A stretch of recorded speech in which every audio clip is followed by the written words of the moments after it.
Here are 4 simple, everyday examples that show what mindfulness looks like in real life. Up to this point, we have been learning that attention can wander and that the mind can be trained. Now, we begin to see how that training helps in ordinary situations. Let us begin with student A. This student is trying to study, but the mind keeps drifting away. This happens to almost everyone. You may start with good intentions, and then suddenly you are thinking about messages, music, food, or something that happened earlier in the day. Mindfulness helps by teaching the student to notice, my attention has wandered. That moment of noticing is very important. Then, instead of getting frustrated, the student uses mindful breathing to refocus. A few steady breaths can help bring attention back to the present task, so the goal is not to force the mind to be perfect. The goal is to notice distraction and return calmly and clearly. Now let us look at student B in this example. The challenge is not studying, but nervousness before a presentation. Many students feel this kind of pressure. The heart may beat faster, the hands may feel tense, and the mind may start imagining everything that could go wrong. Mindfulness helps here by working with the body first. Slow breathing sends a signal that it is safe to settle down.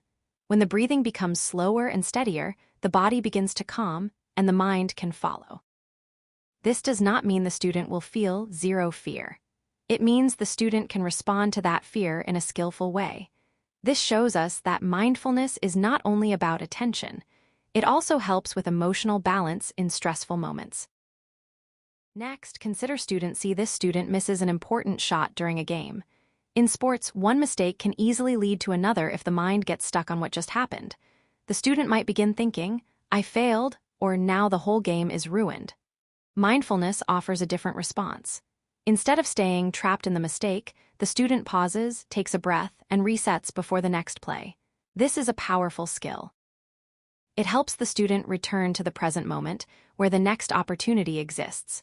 In this way, mindfulness supports performance, resilience, and recovery. It teaches that one moment does not have to control the next one. Now let us move to student D. This example is about scrolling on social media late into the night. Unlike the earlier examples, this situation may not feel dramatic, but it is very common and very important. Sometimes habits happen almost automatically. A student may tell themselves, just 5 more minutes, and then an hour passes. Mindful awareness helps by shining a light on the habit. The student begins to notice what is happening in real time. I am tired. I keep scrolling. This is not helping me. That awareness creates a space for choice.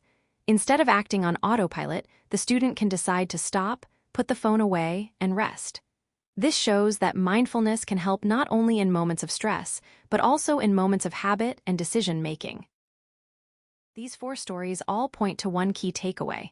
Mindfulness is a practical life skill that can be used almost anywhere. It is not limited to sitting quietly with eyes closed during meditation. It can help while studying, speaking, playing sports, managing emotions, and noticing daily habits. In every case, the basic process is similar. Notice what is happening, pause, and respond with greater awareness. As we continue in this module, keep this idea in mind. Mindfulness is not separate from daily life. It is a way of meeting daily life with more focus, calm, and choice.